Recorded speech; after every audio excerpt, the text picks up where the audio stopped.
10,000 years ago, a group of people stopped at a lagoon in what is now northwestern Kenya. We don't know their names, we don't know what language they spoke, we have no idea what they call themselves, but we know exactly how they died. Crushed skulls, shattered knees, an obsidian blade, volcanic glass, sharper than most modern surgical steel, buried to the tip inside a human skull. The point still lodged in the bone when we found it. 10,000 years later, a woman, heavily pregnant, lying face down in the sediment. Her hands were bound behind her back. 27 people, all of them killed in the same place at roughly the same time by the same attackers. We've known about war for a long time. We've excavated battlefields from ancient Egypt, from Bronze Age Europe, from Mesopotamia. But those are civilizations, people with armies and borders and things worth protecting. These people had none of that. No farms, no territory, no standing armies. They were foragers, moving, hunting, gathering. By every theory we had about where organized violence comes from, they had no reason to do this to each other. So what were they fighting over? And why did someone, in the middle of a violent attack on 27 people, stop to tie that woman's hands?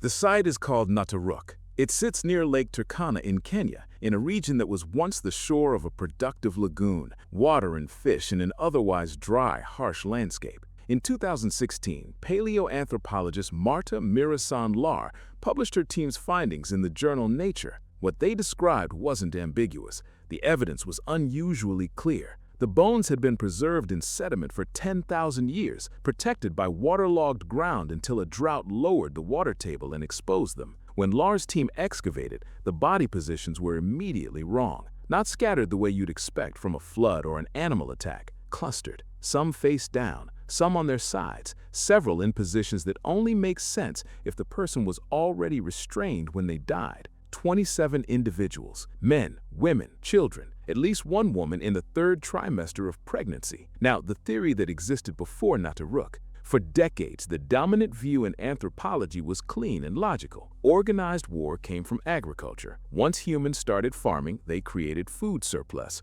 Surplus created ownership. Ownership created something worth killing for. Before farming, humans lived in small, loose bands. Violence happened, of course it did, but coordinated killing, wiping out an entire rival group, that needed civilization to invent it first. Jean-Jacques Rousseau gave this idea its name, the noble savage. The belief that humans in their natural state were fundamentally peaceful and that organized violence was something civilization taught us. Naturuk is 10,000 years old. Agriculture hadn't reached this region yet. These were foragers, no surplus, no permanent settlement, no territory in any meaningful sense. By the noble savage theory, they had nothing to go to war over. And yet, 27 dead. An obsidian blade in a skull, hands bound. So either the theory is wrong, or this wasn't about resources. Lar's team cataloged the injuries one by one. The fracture patterns were specific. Skulls crushed from the front,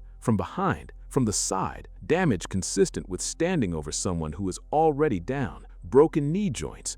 That detail matters. In forensic analysis, a fractured knee during violence means one of two things. The person was forced to the ground before being killed, or they were struck while trying to run away. Then the obsidian. Several victims had obsidian projectile points embedded in bone, arrowheads and blades made from volcanic glass, so sharp it can cleave a single cell. Prehistoric people knew exactly how to work it.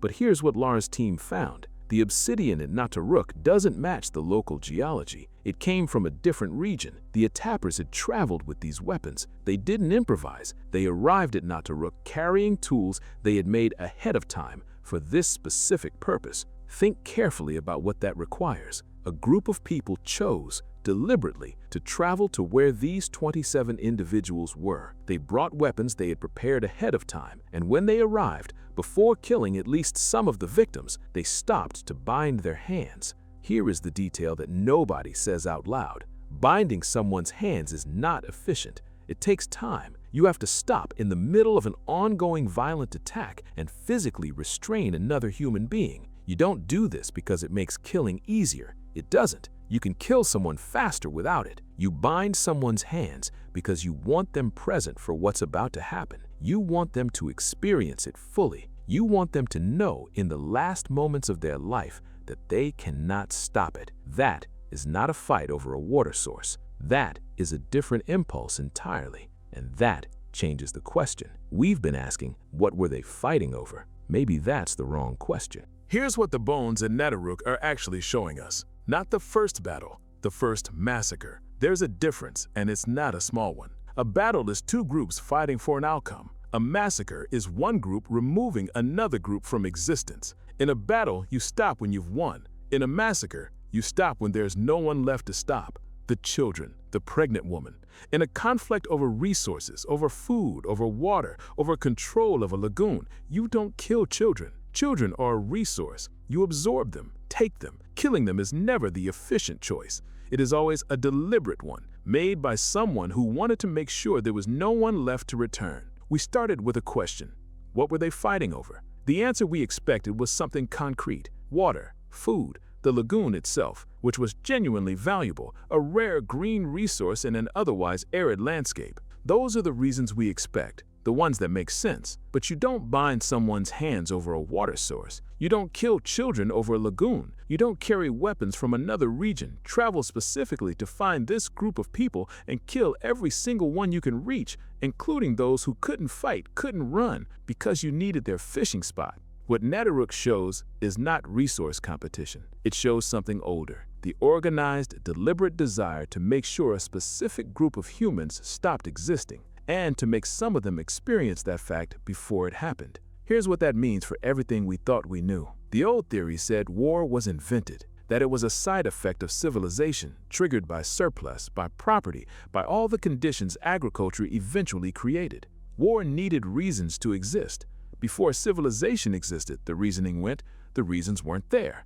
Netheruk says the capacity was already there, before borders, before armies, before anyone had a name for what they were doing. The ability to look at another group of humans and decide, organized, deliberately, with weapons made in advance, not just to defeat them, but to erase them. That was already inside us 10,000 years ago. It didn't wait for civilization to arrive. It was there, at the lagoon. The bodies at Netheruk weren't buried. After killing 27 people, after what must have been an extended, deliberate attack, the perpetrators left. They didn't linger. They left the bodies exactly where they fell. Either they were afraid of being followed, or they wanted the bodies found. We can't tell which. The lagoon at Netheruk dried up thousands of years ago. The landscape is completely different now. Nothing is left of the place those 27 people stopped. But for a few hours, 10,000 years ago, they were there, resting maybe, collecting water, maybe because it was the safest place they knew to stop. We know some of them were found face down in the sediment.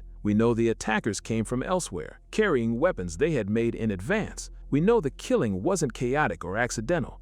It was organized. It had a shape. And we know that someone, at some point during all of it, stopped and bound a woman's hands behind her back. A woman who was 8 or 9 months pregnant, who couldn't run, who couldn't fight back. The first war didn't need generals. It didn't need borders or ideology or any of the structures civilization would later build around it. It needed only one thing: a group of human beings who decided that another group of human beings should no longer exist. Everything that came after, the armies, the sieges, the names we give to wars, was just that same decision made with more people and better tools. We still don't know why they tied her hands.